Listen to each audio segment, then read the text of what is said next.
Foreign funded the local terrorist ba? O yung local ang nag-fund sa foreign terrorist?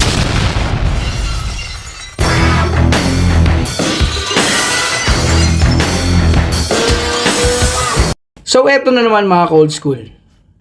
Pero bago ang lahat, muli nakikiramay po tayo sa mga nasawi at nasugatan dyan sa pambobomba sa Mindanao State University sa Marawi City, sa Mindanao. Kahapon po naglabas ng kanyang statement ang Pangulo. Agad-agad sinabi niyang ito'y kagagawa ng foreign terrorist. Pero bakit kaya ang ating mga bayaning sundalo, ang ating mga militar, local terrorist? Medyo magulo lang. Kami po'y nagtatanong lang. Natatakot po ba ang leader ni Pinsan sa mga local terrorists na kanilang binibaby ngayon? Bakit foreign? Ang bilis naman nalaman. Pero ang mga militar, local. Paano po nangyari yun?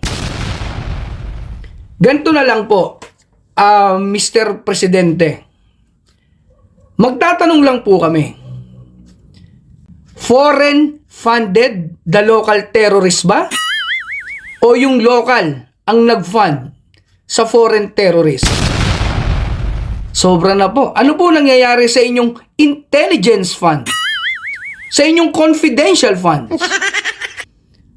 Pasintabi na pero talagang napaka-weak. Ang leader po, nandyan po lagi yan. Proactive. At never nagiging reactive. Yan yung sinasabi natin masyado yung binaby yung mga teroristang grupo. Ngayon, nagpatawag kayo ng peace talk. Ano nangyari? Nung unang baba nyo ng amnesty, meron silang farmers na pinatay. Nagbaba kayo ng peace talk. Yung peace talk na yan, dyan ako gulong-gulo. Kaya nang tapusin ng ating mga bayaning militar. Yang kaliwang grupo. Tapos ngayon, kayo pa ang humingi ng peace talk? Ang masakit pa, kailan pa nangyari ang ganon? Na yung natatalo ang nagbigay pa ng kondisyon.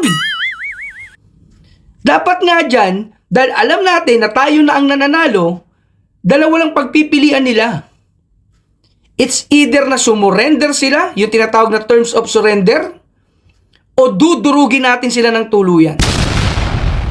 Anak lang patuka sa manok, tayo ang nananalo tapos tayo ang kukuha ng pistok. Tapos ang kondisyon nila, palayain yung matataas nilang opisyal. Magpapalakas sila ulit, at pag nakalaya na lahat, then, sasabihin nila, walang nangyari at napagkasunduan sa pistok. Nasaan na yung maiingay na kongresista? Yung mga tutol na tutol sa confidential funds. Magpapapogi kayo ngayon. Sasabihin nyo, kinokondem nyo, at nakikiramay kayo sa mga namatay. Ang nakakapagtaka ulit, mga ka-old school, bakit tahimik ang three-headed snake sa Kongreso at ang virus ng Senado? Kailan sila nag-condemn sa mga gantong gawain ng terorista? Hanggang kaya nilang manahimik at ang kaya nilang ipagtanggol ang mga ito, hindi natin sila mariringgan ng anumang pagkondena sa pinagagawa ng teroristang grupo na to.